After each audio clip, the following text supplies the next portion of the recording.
kurang kencang. Sampurasun. Terima kasih. Gitu atuh semangat deh sedikit. Soalnya bukannya apa-apa, ngadepin karyawan SDM tuh lebih harus semangat lagi. Saya udah menghadapi berapa lama ya saya?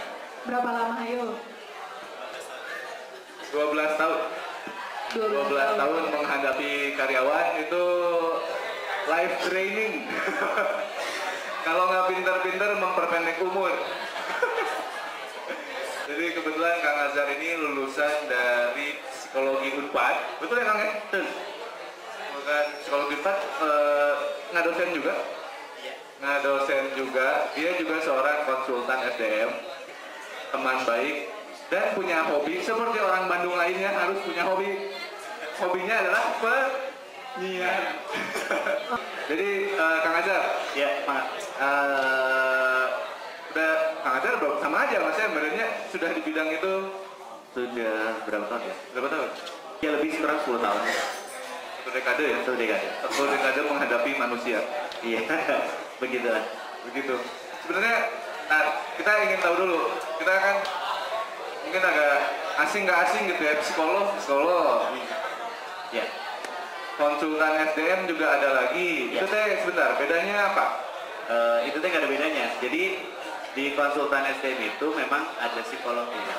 Psikolognya itu lebih ke untuk dalam upaya untuk memotret seseorang, apakah seseorang itu cocok nggak untuk pekerjaan. Ya, jadi dalam usaha memotretnya itu kan perlu lihat orang ini kepribadian seperti apa sih. Orang ini cocok nggak ya untuk jadi seorang marketing, cocok nggak untuk jadi seorang accounting. Dengan yang dipotret itu adalah kepribadiannya. Cocok nggak dengan bisnis air? Nah, betul. Nggak sampai gitu juga. Enggak ya, nggak sampai gitu ya? Jadi itu, jadi lebih ke kita bikin buat pemeriksaan psikologi yang objektif, yang memang sudah ada alat ukurnya, kemudian kita potret, kemudian kita lihat profilnya apakah bisa untuk menjalankan suatu pekerjaan. Gitu. Begitu ya. Tadi ngomong alat ukur nih. Ya. Tadi ngomong alat ukur. Mungkin di kepala saya dan di kepala teman-teman yang lain alat ukur ini agak membingungkan.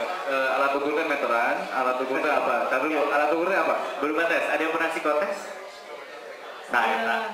Siapa yang pernah psikotes? Nah, eta. Termasuk penjurusan kan kalau SMA ya? Atau masuk perguruan tinggi? Nah, itu. Kalau itu mah untuk penjurusan apakah dia cocok untuk memasuki satu jurusan dalam sekolah gitu ya. Nah, kalau ini apakah dia cocok untuk bekerja? Analoginya kayak gitu. Analogi gitu. Cocok kerja ini, kerja itu Ya, atau apa? jadi pengusaha atau bukan? Oh, sebenarnya bisa Bisa. Adi mau? Bisa. Bisa sebenarnya gitu ya. Dan Kang Azhar di sini juga sebenarnya ada beberapa teman-teman kita yang lain yang sebenarnya pengusaha-pengusaha juga. Jadi kalau mau ada yang sharing, Boleh. boleh banget ya, boleh banget Silakan. pengalaman masing-masing menghadapi karyawan atau mungkin partner dalam lingkup yang lebih sempit gitu ya. Karena partner itu orang yang kerja sama kita juga. Betul. Sumber daya kita juga kan. Iya. Bedanya mungkin hubungan paycheck-nya, pembayarannya beda. Betul, gitu ya. Kak, Ya. tadi kita ngomong alat ukur segala macam. Kita mikir seseorang kita tes sekian banyak gitu. Kalau saya ngelihat istri saya kebetulan satu sekolah, jadi psikolog juga. Dia ngetes bisa sekian orang yang klasikal tuh yang di kelas-kelas gitu ya. Itu di perusahaan-perusahaan besar. Kita bicara ini teman-teman yang start. Ya. Teman-teman yang baru setahun, 2 tahun, 3 tahun. Ini keadaannya sebenarnya agak beda nih Kak. Betul. Pasti beda. Pasti beda. Di satu sisi lulusan perguruan tinggi yang which is sebenarnya itu kan potensial banget ya untuk ditarik ke perusahaan gitu ya, karena biasanya rata-rata orang-orangnya cukup pandai, integritasnya bagus gitu ya. Cuma kita kan harus saingan sama perusahaan-perusahaan besar. Betul. Yang notabene ngegaji lebih gede dong. Ya.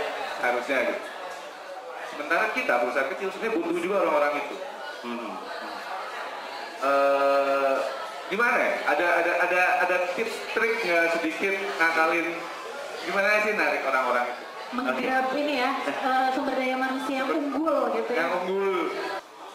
Ada teman saya bilang ditawarin gaji gede dia nggak mau. Dia maunya di situ terus. Dia di Medan Jakarta ditawarin nggak mau. Dia maunya di situ terus.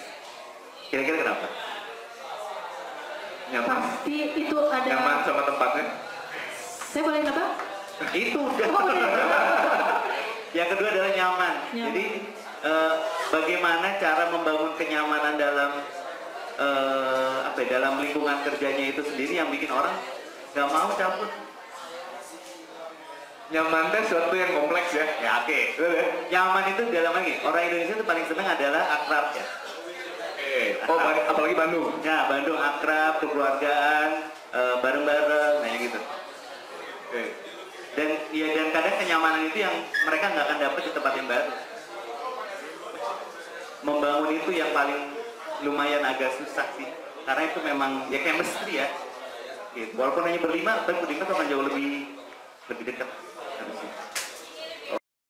Jadi maksudnya gini, memang orang beda-beda ininya, tapi yang satu adalah orang yang pengen belajar, ada orang yang pengen bareng-bareng. Nah, ada orang yang pengen tampil. Orang pengen tampil. Kalau pengen tampil, berarti carilah sesuatu yang membuat dia tampil. Ya. Oke. Orang pengen tampil. Ya. Kasus deh. Kasus deh. Gampang. Paling enak adalah orang pengen tampil taruh di mana? Di ya, front office. Humas, apalagi marketing, media relation, gitu kan? Iya. Pokoknya kasih apa yang dia ingin, dan dia ingin itu bukan selalu duit. Tapi karena eksistensi. Pada punya Twitter kan? Punya Twitter nggak? Sering nge-tweet nggak? Eksistensi bukan? Pernah ke Yonas nggak? Pernah kan? Orang Bandung nggak mungkin orang yang pernah sekolah di Bandung nggak pernah ke Yonas. Foto grup teh ya kami. Terserah. Karena memang sifat orang Bandung itu. Yang eksis. Eta. Gitu. Kira-kira diciptakan oleh apa tuh Kang? Kalau misalnya anak-anak Bandung yang mungkin tadi banyak yang pengen eksis gitu ya? Gini, pertanyaannya banyak yang pengen sekolah ke Bandung nggak? Banyak. Pertanyaan kenapa pengen sekolah ke Bandung? Karena Tanya sama gue dong. oh iya, Lu Jakarta ya dulu ya. Belum Jakarta. Jadi penguasa Bandung sekarang. Kenapa lu sekolah di Bandung? Oke, selain itu banyak orang yang ke Bandung karena apa? Kalau misalnya saya mau jalan-jalan nih, kan ada rekrutmen kemana, keluar kota di mana di Bandung. Mereka langsung Ada satu nilai lebih. Iya, itu dia. Karena memang karakternya kan Bandung memang udah famous ya, tanda petik ya.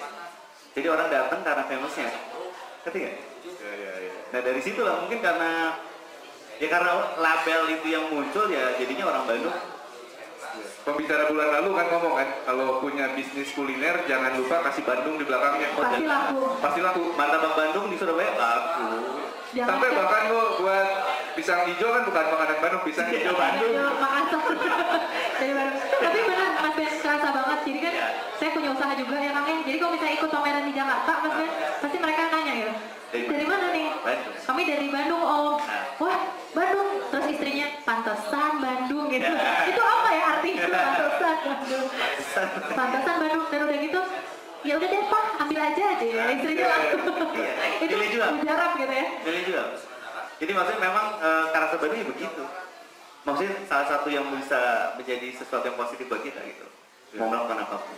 Oke, nah sebelum gua lempar ke teman-teman, ya teman-teman boleh nanya, boleh kasih masukan, boleh sharing nih. Boleh. Tadi kita bicara, oke kita lihat nih orang, cocoknya di mana? Nggak semua orang bisa melihat karakter orang. Ya. Masalahnya itu. Ya, oke. Jadi ini orang, wah kayaknya kita suruh tampil, ternyata gua punya dulu ya, gua punya nggak perlu sebutkan posisi gitu ya, nggak perlu sebutkan posisi atau orangnya, tapi gua ingin sekali dia, ayo belajar tampil. Gua bawa dia ke meeting penting bersama Bohir, klien. Sakit.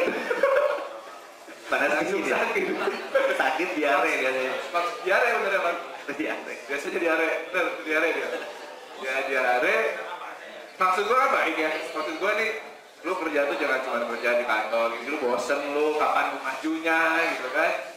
Gua kasih tantangan, kok malah sakit? Itu kesalahan gua juga kayaknya gitu ya. Oke, mungkin gua salah menilai orang. Ya. Gimana cara menilai apa? Oke. Pertanyaannya punya teman yang bajin tampil nggak? Banyak. Nah, lu tahu? Gila. Gimana bisa tahu itu? Punya teman yang senangnya cari orientasi yang pokoknya dia cari kejar prestasi terus tahu punya nggak? Punya. Punya. Tahu dari mana? Ya kelihatan kelakuan di sini. Terus apa lagi? Nah masalahnya gini, masalahnya gini.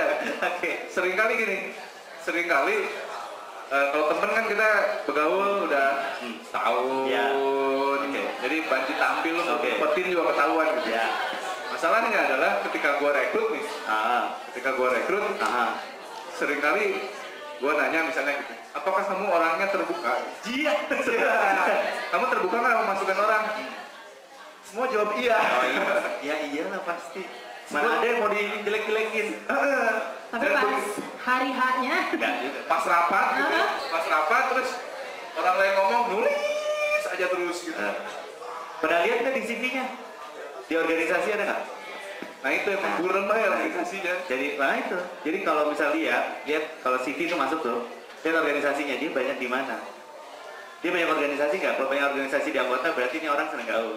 Mungkin ya, hipotesa. Jadi semua Hipotesa. harus pakai hipotesa. Mungkin seneng gaul atau mungkin diajak temennya. Impactnya beda-beda ya. Kalau seneng gaul berarti akan kelihatan pas lagi ngobrol dia akan sangat ceria, sangat luwes. Berarti dia anggota tapi seneng gaul. Tapi kalau yang satu banyak organisasi tapi ternyata dia pasif, oh iya mah diajak baturan anak cicing. Jadi banyak itu nyanyi udah ikut aja. Gitu. Dan kadang-kadang kayak gitu juga perlu sih. Perlu. Nah lihat lagi organisasi, waduh ini banyak ketua, wah lumayan nih potensial jadi leader. Potensial ya, potensial. Nah tinggal dicek aja. Jadi maksud itu adalah satu hipotesa yang bisa kita lihat. Nanti ya mungkin kasih provision berapa bulan kelihatan kan? Provision sebulan aja kelihatan kok. Ya orang mau yang mana gitu. Kayaknya mesti ada lu tapi. bisa direkrut ya, colek Mas Ben. Oke, Mas Ben, ini kayaknya kita harus mendengarkan ya pendapat dari teman-teman atau juga mungkin pengalaman nih punya mungkin teman-teman yang di luar sana. Ya, Oke, mungkin ada pengalaman gak sih di kantor tuh gimana gitu kan? Karena mungkin di sini didominasi banyak yang punya usaha sendiri gitu ya. Silakan kalau Boleh? mau berbagi Mau mungkin berbagi dari cerita? Mas